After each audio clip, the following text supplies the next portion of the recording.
Hello, everyone, and welcome back to Make Me Smart, where none of us is as smart as all of us. I am so happy to welcome you all back. Thank you for joining us, whether you are listening live on the YouTube live stream or on the podcast later on.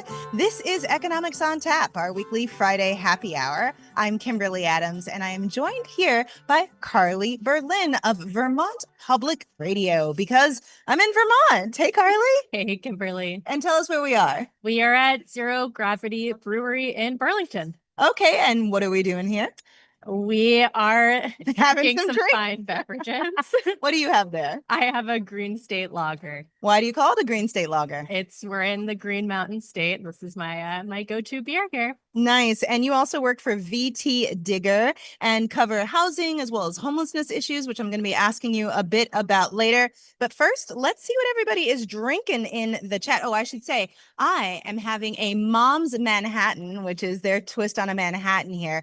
And Jeff here the owner was telling me that it's because during the pandemic, moms needed Manhattans. So cheers. Cheers. All right. It looks like Marty Ackerman is having a Kirkland sparkling water, nice and healthy and refreshing. I love that for you. Allison is drinking fresh squeezed grapefruit juice, cranberry juice, and sparkling water. Oh, that's a good combo there. Refreshing. Yeah. Kevin Armstrong is drinking a Fieldwork sticky shuffle. Okay. And Mighty Unlikely with a Cali Cab blend. Actually, I know there's a distillery nearby where I've been staying in Jeffersonville. There's a distillery out there. I've been trying a lot of interesting wines out here and things like that. Tell us about the area. Yeah, we're in Burlington. We're in the largest city in the state of Vermont, which is not saying a whole lot. It's about 44,000 people. Okay. And you've been staying out in the country in a small town on a ski vacation. Not quite a vacation. I was trying to work remotely, but trying to get some skiing in here and there, doing my best pizzaing down the mountain as I try to learn. But here in Burlington, as well as in the state, you cover housing and homelessness. Give us a big overview of sort of what the conditions are like here. They're not great. There obviously is a housing shortage and affordability issues around housing across the country right now, and we are no stranger to that in Vermont. And the situation is particularly acute here. We have one of the highest rates of homelessness in the country. We consistently rank up there with New York, California, Washington, Oregon, those states that you think about as having some of the largest homeless populations in the country. We have, skyrocketing rates of homes for purchase and rents, and just a really acute shortage of homes. I was really surprised in prepping for this episode that you guys are ranked so high when it comes to homelessness. What is behind this housing shortage? So many different things, right? I mean, this is partly due to just how much it costs to build housing here and everywhere. We have an aging workforce in Vermont. We're one of the oldest states in the country. And so, people who have made their living in the construction trades are retiring, and not enough younger workers are replacing them. And we have, zoning rules, and particularly, statewide land use rules, environmental regulations that were put in place in the 70s in a moment when Vermont was seeing a lot of development around ski towns, in particular in an era when there weren't a lot of land use rules to kind of look at that development as it was happening. And so there were, these laws put in place that were really meant to scrutinize and slow down building in a lot of ways. And now that's coming back to bite us. And I understand that there are a lot of different things that people are trying to do to alleviate this housing crisis, including looking at that land use development law. What's changing? Exactly. So this has been a huge topic in the State House over the last couple of years that I've been covering closely. And part of the idea of reforming this law called Act 250 is to try to make it easier to build in areas that are already developed in the state. And then there's a trade-off in kind of increasing environmental regulations in areas that are deemed kind of important, significant natural resources. Right. So I mean, I also know that Vermont has a little bit of a reputation for being kind of crunchy when it comes to the environment. that's true. So this is a place where people care a lot about the environment. It's a reason why people move here. It's a reason why people come to visit, to kind of have this sense of a place that, you can spend a lot of time outside. So it's a huge draw, and oftentimes seen as this sort of balancing act and this real tension between wanting to conserve land and recognizing that we also need to build housing to really get a healthy market here. Yeah, I can't imagine that with this housing shortage, it's got to have a huge impact on the labor force here if people can't afford to live. Yes, huge. And so part of the workforce problem that I was talking about earlier in terms of building housing hits just all kinds of companies. I hear stories all the time about employers who are trying to court a new recruit to come move here from out of state, and then they can't find housing and they lose that job candidate. Wow. And so that's a huge problem. There's some really interesting things that you've reported on that they're trying to do to encourage development, including something called catalog homes. Yeah. What's that? Yeah. So think about your classic Sears catalog from, about 100 years ago. These were really common all across the country. You would, send in, or you would have a company send you blueprints and parts to build a house. And so many of our, sort of like just middle of the road housing of this country was built in that way. And the state is trying to recreate that model. And the idea here is that the state program, they'll create 10 designs of homes that will be free to anyone who wants to use them.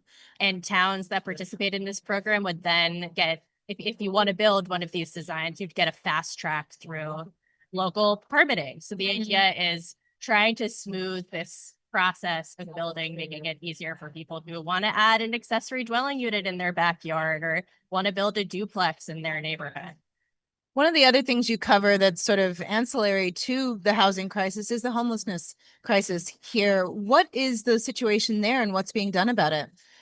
Yeah, I mean, we saw really skyrocketing rates of homelessness during the pandemic that have persisted. And so the problem is really dire. And right now, one of the,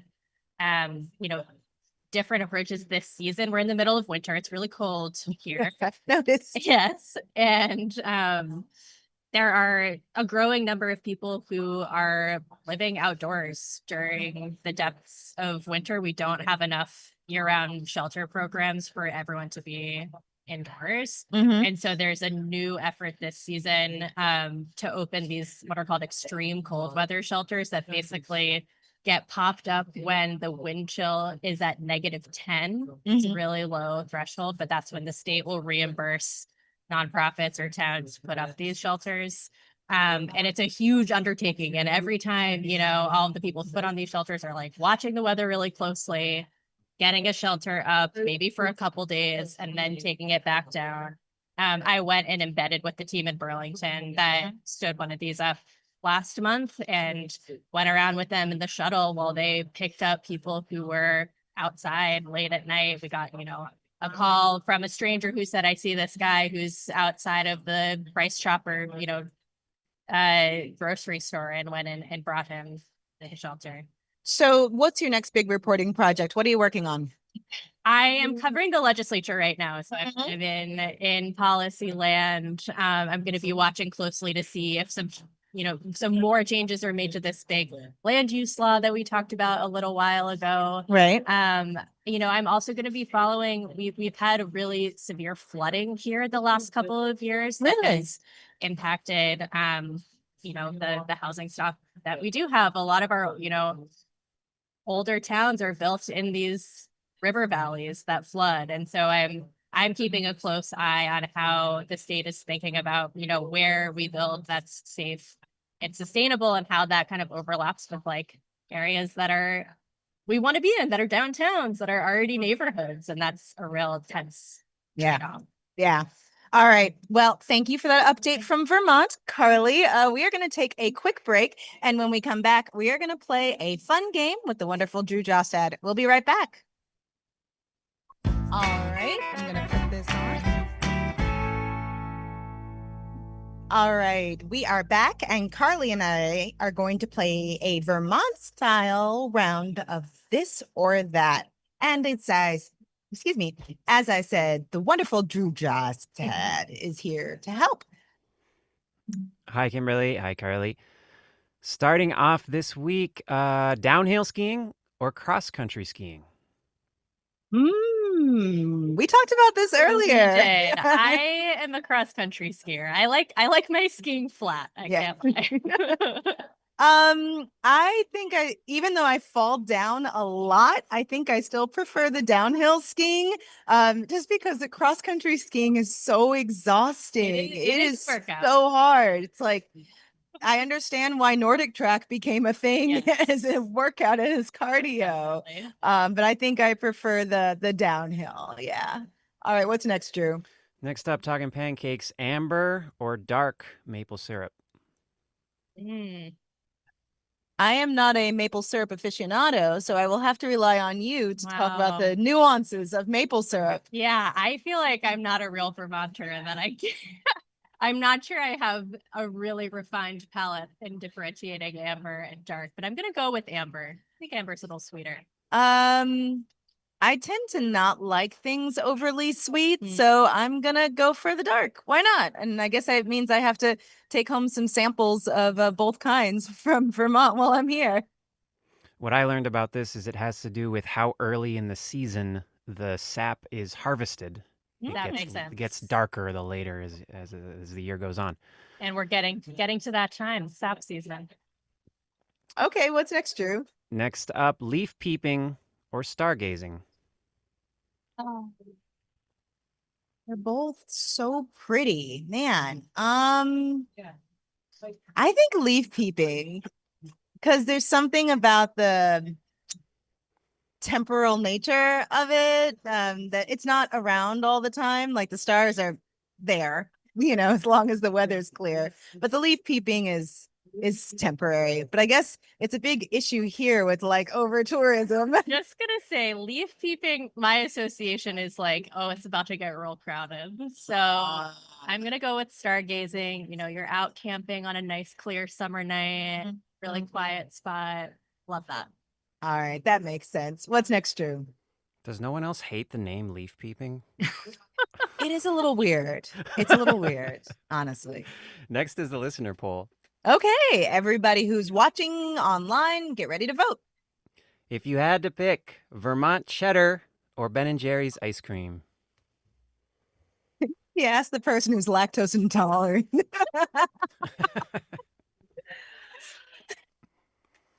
Well, tell me about what you feel. Are you a cheese? Do you prefer cheese to ice cream? I love it all.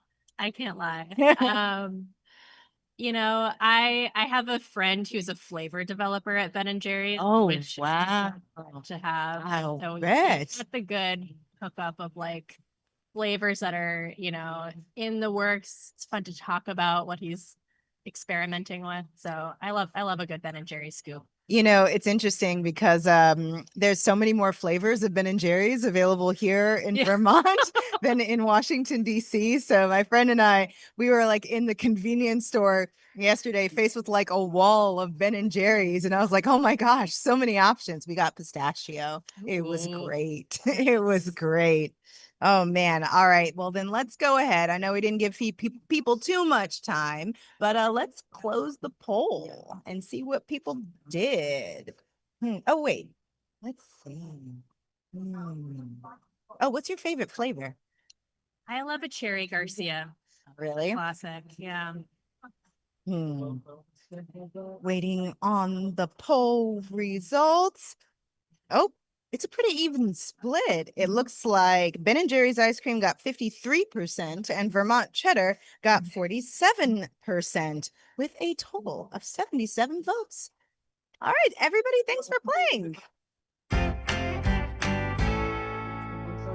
That is it for today's show. Carly Berlin, thank you so much for joining us. Tell everybody where they can find your work.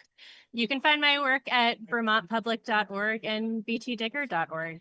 Awesome. All right. So until next week, when we are going to be back, you can email us your comments, your questions, your smiles, your wins, whatever you want, your skiing tips for me, because probably need them. You can email us at makemesmart@marketplace.org or you can leave us a voicemail at 508-UB-SMART.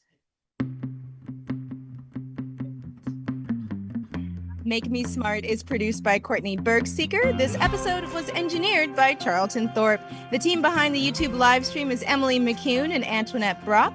Our interim supervisory senior producer is Stephanie Seek.